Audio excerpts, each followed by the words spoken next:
Happy New Year from GAYBC News. I'm Brandon Carmody. We welcome you all to 2021. On the panel with us today, again, welcome Delina Roberts. Happy New Year. Happy New Year, Brandon. Veronika, Electronika, host of The Read, A Queen Drags the News. Happy New Year. Welcome back. Hello, Feliz Año Nuevo.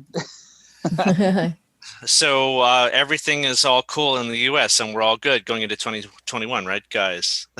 Yes, that's it. End of show. We'd all be out of a job.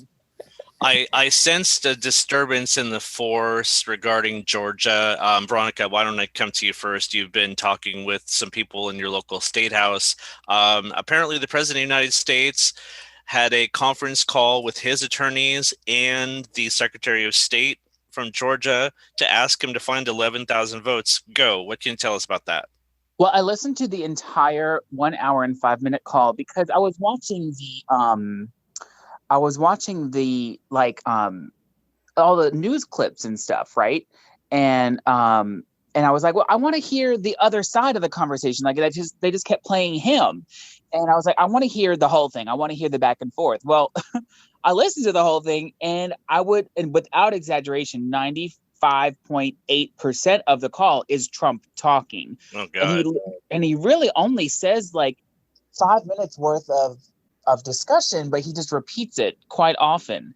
And there are some times where his counterparts on his end of the spectrum are speaking as well. And not even all the time agreeing with him, sometimes correcting him on numbers and things. And then the folks in Georgia will chime in every now and then and say, I respectfully have to disagree with that, Mr. President. Mr. President, we have different data. Or Mr. President, it has been, like it was just like, you can tell that the person that they were talking with in Georgia, Secretary of State's office, were just like, dude, we tried this already. You've tried it. You've called us. We have nothing really left to say. But I did listen to the whole hour and 5 minutes. And there were 3 points that I specifically remember literally laughing out loud. And if it wasn't such a serious, crazy thing, it wouldn't be so funny. My God. Delina, I know that you're not an attorney, nor would I hold you to those standards, but there are several people in the legal community raising concerns saying that this particular call with this current sitting president, again, only for 16 more days, wink, wink, that this raises alarm bells similar to when the Nixon Watergate tapes came out. I mean, are you feeling that? How big is this call from what you know so far? Well, I mean, in my opinion, I think it's much worse than the Watergate tapes. Trump is, very, very clearly committing a crime. I mean, there have been a number of lawyers who have written about that in the past day in terms of him interfering with the election and basically both Georgia law and federal law has potentially been broken. So I'm hoping that we're going to see some ramifications from that, whether our Congress chooses to do anything like try and impeach him again. Once he's out of office, he could certainly face legal charges on both the state and the national level. Well, one thing I can tell you all in all seriousness is that I tried to avoid the news over the holidays. I was basically like cleansing. If you've ever heard of the detox, I was trying to purge myself of all this politics, right? And so in order to get ready for this, I saw that there was a live conference. Believe me, I couldn't miss it. I had a Facebook notification. I had one from every news agency. So I was like, oh God, what is that?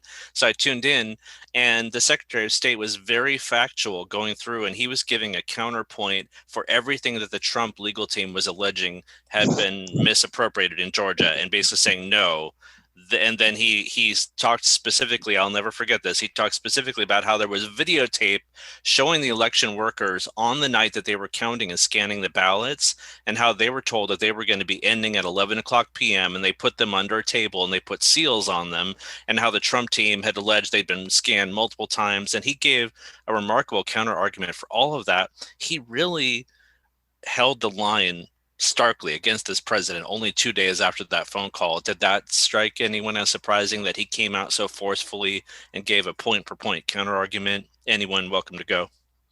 No, I think maybe because he thinks that he may potentially want to continue a career in public service, whereas Trump knows that he doesn't have the chance in health for one. So I think this guy is just he wants to be on the right side of history, even though he's with the wrong party. But every party deserves to be shown in the factual light, and he is taking his job seriously. He doesn't want a reputation that's tarnished. He doesn't want to have an asterisk next to his name. So I think he's just fine. I think he's doing what he needed to do, and I think that's commendable.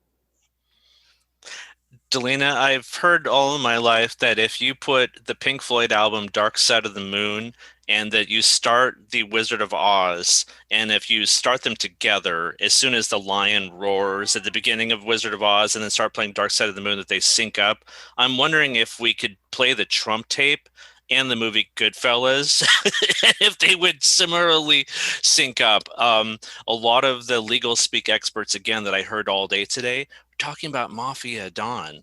This is very alarming to me personally to hear this type of dialogue, to hear the president of the United States described as being a mafia leader. Does any of this rub you in that way with what's happened with the call and also the last 4 years that you've seen? Yeah, I felt that he has a very mafioso attitude for his entire presidency. Okay. We don't get to hear a lot of these private conversations. I think the other one that we heard was that we didn't actually hear audio tape, but a transcript of the Ukraine call, which was similar. You know, he was shaking down the president of Ukraine, and he's doing the same thing to the Secretary of State of Georgia. And, you know, thankfully, the Secretary of State had enough integrity to push back and not comply. So let's talk about the Georgia special election, which is happening tomorrow. There's so much push on this, you guys. And I also want to get to a letter from Mike Stewart in just a moment here. But really quick, do we know where things are lying right now? I know that everyone is out there stumping for their candidates in Georgia. Do we have any read on how that's shaping up at this point? Well, I know that they've had over 3 million votes cast in the early voting and the absentee balloting, and that they've signed up over 100,000 new voters. So that actually bodes well for the Democrats. But, you know, the polls have not been 100% accurate in this past election, so anything could happen. We won't really have a final answer until all of the votes are counted, unfortunately. Okay. I mean, and I look at it as a national election because it has a nationally recognized outcome. The turn of the Senate lies in this election. Absolutely. So even though it's an election decided by one state and it's for representation in the U.S. Senate for one state, it will ultimately determine the balance of the Senate for the next 2 years. And I think that Georgia got a really great kick in the pants and wake-up call in November when they saw that they could be a Democrat powerhouse right there if people that could vote do vote. And I think, how often do you get a redo on an election? And they had a redo. It's literally a redo. They had a runoff because nobody got to 50%. So I think a lot of times people are like, oh man, if I had that to do all over again, I would have voted different. How often do we get that? They got that in Georgia, which, you know, Georgia is only a short drive away from where I'm sitting right now. So I feel it in the air around here. Oh, yeah. And the tweets are going out like mad. By the way, quick check-in, yay or nay. Have you all received a stimulus check? I'm going to say yay. I'm getting paper checks for some reason. My last stimulus was a paper check, and this one is, and it's being mailed out on the 6th. Oh.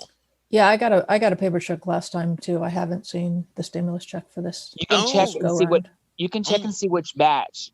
If you're getting a paper check on irs.gov, you can check on it and see what batch your paper check is in. Oh, okay. Thanks.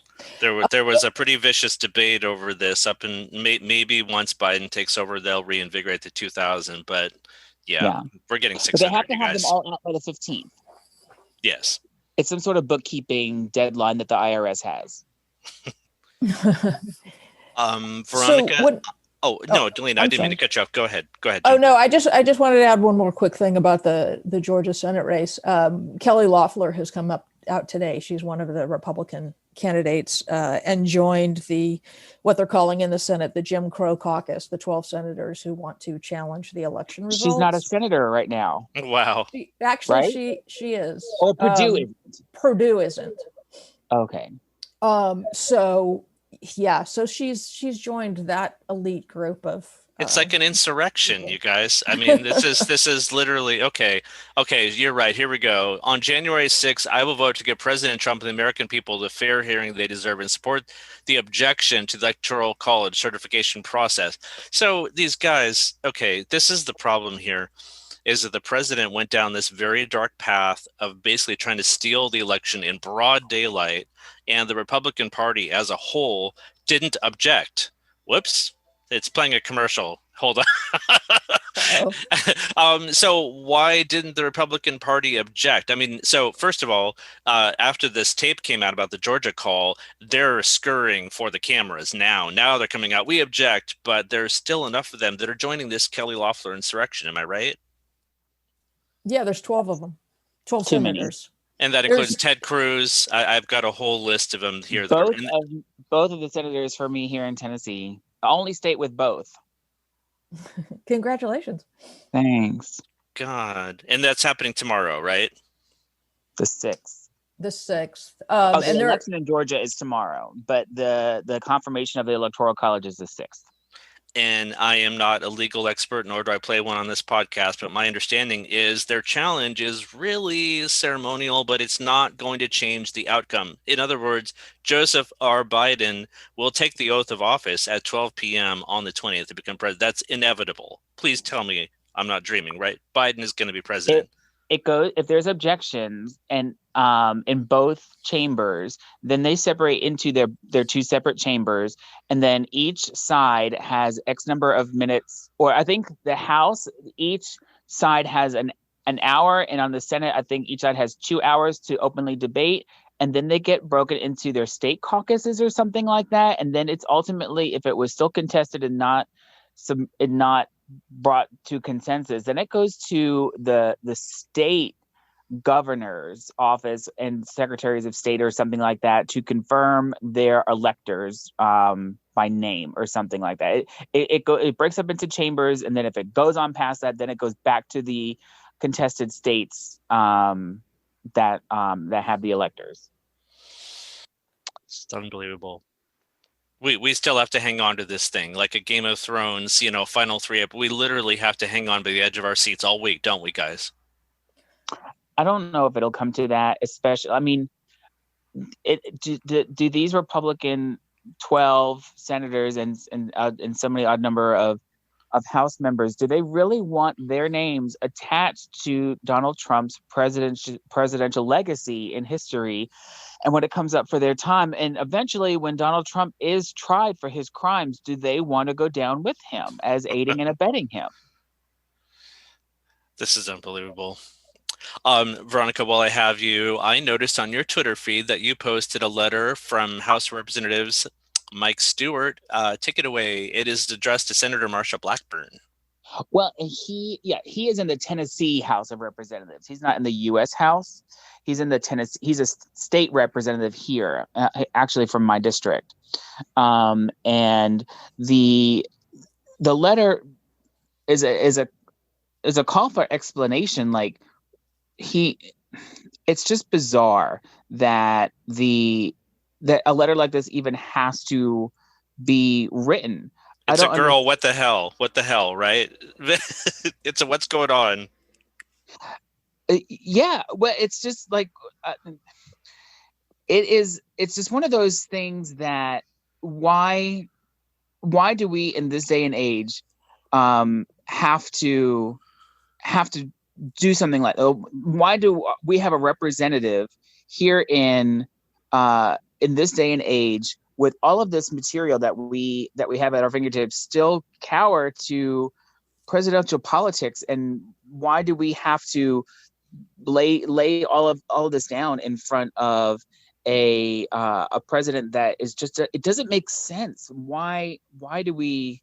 I don't know. But the letter, I'm going to see if I'm going to pull up the transcript of Well, the how letter. about this? Many citizens in my district would be There very you go. interested to know what specific evidence you are relying on as the basis for your unprecedented election decision to reject the results of President Biden and President Harris's election. You know what? I would like to see that evidence too. That's been a big thing, hasn't it, guys?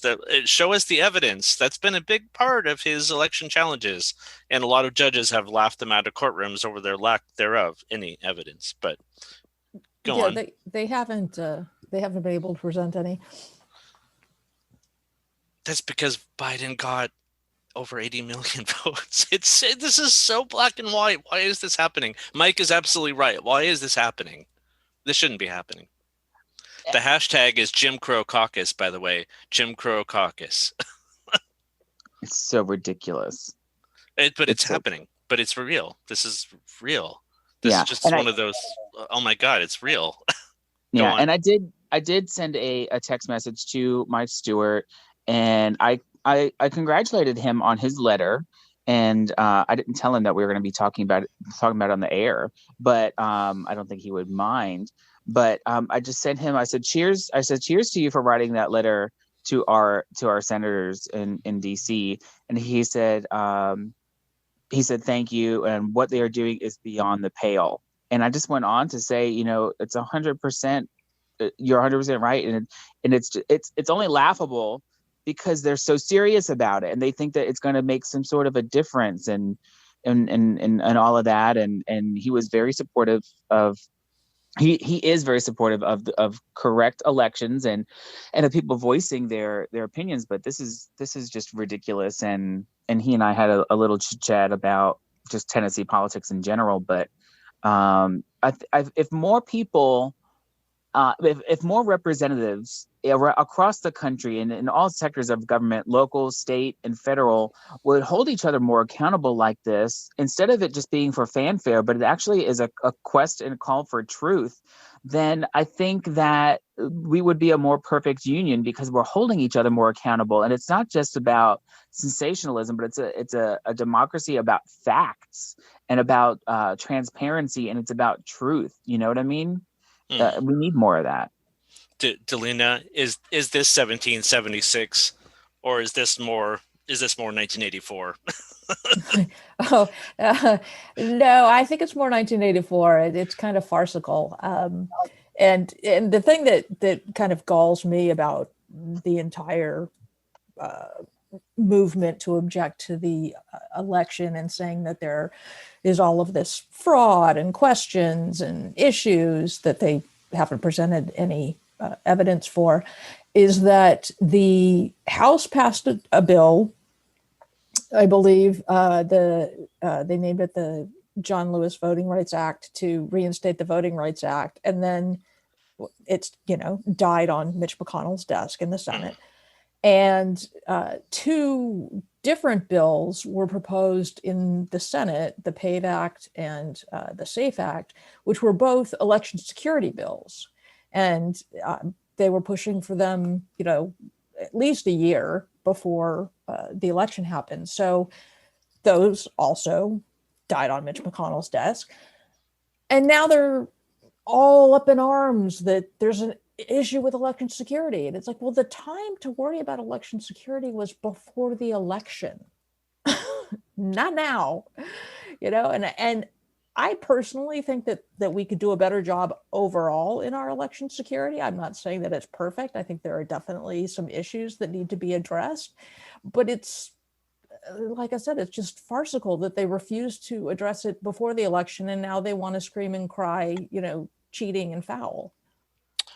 There's also some breaking news, you guys. This is coming from journalist Scott Dworkin, if you know who that is. It says, breaking: Proud Boys leader Enrique Torrio has been arrested in D.C., charged with destruction of property and illegally possessing 2 high-capacity magazines and for possession of a high-capacity feeding device.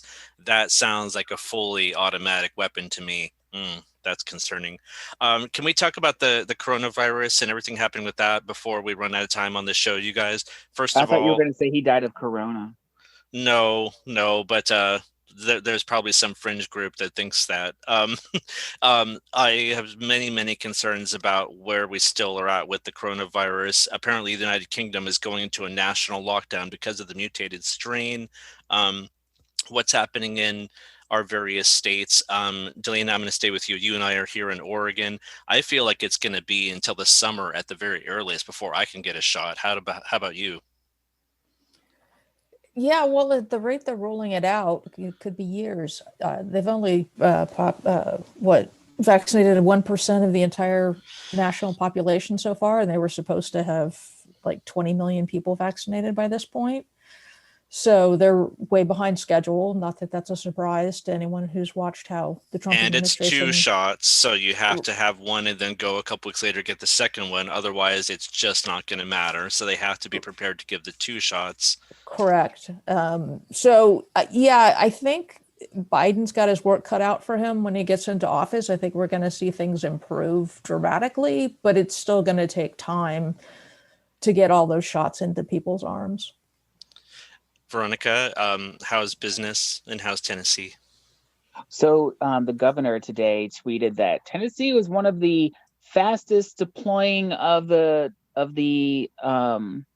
vaccine states in the whole country, and he was raving on about how well he's divvying out the vaccine. I'm just like, it's because we're the sickest in the whole country. Tennessee is the biggest hotspot, and not in the country, but in the world right now in regards to new coronavirus infections. Oh God, what's going on? That's been the story for weeks, that Nashville and Tennessee in general has been and Ohio as well, been the biggest hotspot for new coronavirus infections per capita, worldwide. Tennessee is and Ohio, but even more so Tennessee, I believe, have been so high, and hundreds upon just in Davidson County, which is the Nashville, the capital of the state. Some days it's over 1,000 new infections in one county just a day. I went and actually got a corona test today. And I was in line for 2 hours because it's the first time they've been open since they were closed for New Year's. So I know that all the thousands of people that got tested today, when all of those tests come back and the ones that are coming back positive, we have like a 27% positivity rate. Wow. It's going to be hundreds, if not thousands of new cases by the end of the week in Nashville. Is a stay-at-home order like what's happening in like the Los Angeles County area something that's feasible? No, people won't adhere to it, will they? Bars and restaurants and honky tonks, they're all open downtown Nashville. They were open the day we got bombed. There was a bomb that went off on 2nd Avenue, and the same day there were people and bridesmaids going up and down Broadway drinking. Yeah. Oh boy, Delina, have you seen Portland? That a bomb went off in Nashville. No, he hasn't, and that's concerning. He is not governing. That's definitely, he's got one objective right now, which is accomplish the steal. Real quick here, talking New Year's goals. I know this is going to be a really hard pivot. Veronika, starting with you, you have a show. I assume you're going to continue with the show and bring on guests. It's going to be a busy 2021, isn't it? I hope so. What would you like to do in 2021? I would like to add some video to my show. Cool. I would like to. Please do. I would like to up the ante on some higher profile guests. I would like to do some really fun panel shows. I think there's just lots of fun things to do in regards to that. But I don't know. The world of drag has really been turned upside down with all of this corona because there's so fewer shows that queens can do. So we kind of just do our online thing still. Okay. Delina, 2021 goals. What would you like to do as of today? As of today, well, of course, I would like to continue to do these podcasts with you, Brandon. They're a lot of fun, and I enjoy them immensely. I don't really have any goals set out. You kind of caught me off guard for this particular question, but I would love to do more of this kind of stuff in the upcoming year. You can come on my show anytime you want. Oh, thank you, Veronika. Well, I will be totally transparent. I bit off a gargantuan virtual tour, and everyone was looking forward to either taking bets for or against me, kind of sarcastically saying for my rollout. So today is day one, and let me tell you, I've literally been chasing my tail all day. Like, God, this needs to get posted on YouTube by 4 o'clock, and this needs to get on. Like, oh my God! So I'm busy.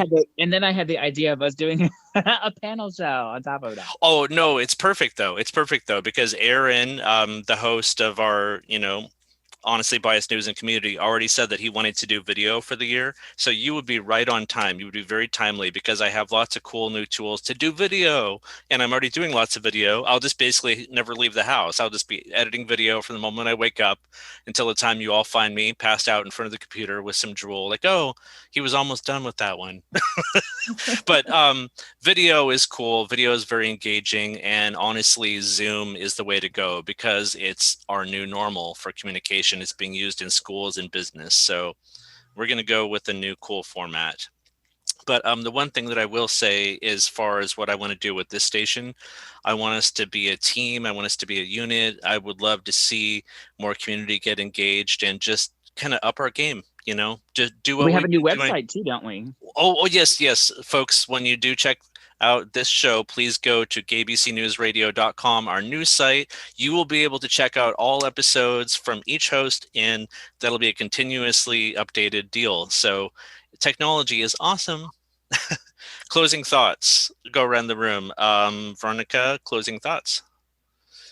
Oh, if 2020 has taught you anything, I hope that it has taught you to take your health seriously, but also to take your neighbor's health seriously, and to remember that your vote matters, and to take that seriously too. So it's just a matter of being very serious in 2021, and don't take anything for granted.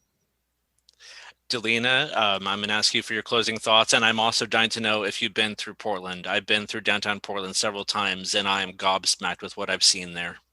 I have not been through downtown Portland. I have mostly been staying at home, other than a few visits over the holidays with my bubble, as they call it. But I have heard that there's been quite a bit of protest activity out there. As far as my closing thoughts, the only thing that I wanted to talk about that we hadn't touched on yet was that there was an op-ed in the Washington Post from all of the 10 living defense secretaries, basically saying that involving the military in the election dispute would just cross into dangerous territory. But it was good that they all came out and said it. They basically said that the election is done, and that votes have been counted and recounted and certified, and now is not the time to be challenging those votes, and that we shouldn't look for the military to get involved in any way. So that was a united both Republican and Democratic secretaries of defense. Can I add one quick thing before we go? Oh, yeah. And it came across my Twitter feed earlier. Even if he got those few votes, the 12,000 votes, Georgia only has 16 electoral college votes. It wouldn't, and if those switched, it still wouldn't make the difference, I don't think. He's just sowing the seeds of doubt. I'm not sure what he's doing. Well, but he's tried this in several other states. He had the Michigan legislatures come out to the Oval Office. He was Pennsylvania talking to the Pennsylvania legislatures about throwing out the electors and voting for their own. He had Doug Ducey from Arizona on speed dial. So I think he was trying to do it in enough states that he could overturn the Electoral College, but he's been shut down by everyone. 2 days left. if we go into some state of national crisis and military, I promise you that we'll end up as a 24/7 station, and I'll be coming off graveyard. I'll be like, "You've been listening to GAYBC News. My name is Brandon.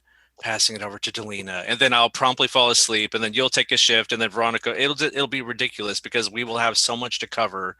We already do, but no, come on. The military has got to remain out of this. That's my closing thought. The military cannot get involved in an American election. And if it goes beyond January 20, Nancy Pelosi becomes president. Exactly. That's a great closing remark right there, you guys. Oh, thank you so much for all that you've done for GAYBC News. And I'm invigorated that we are going ahead into 2021. Even though I'm superstitious and it's an odd numbered year, I still have a good feeling.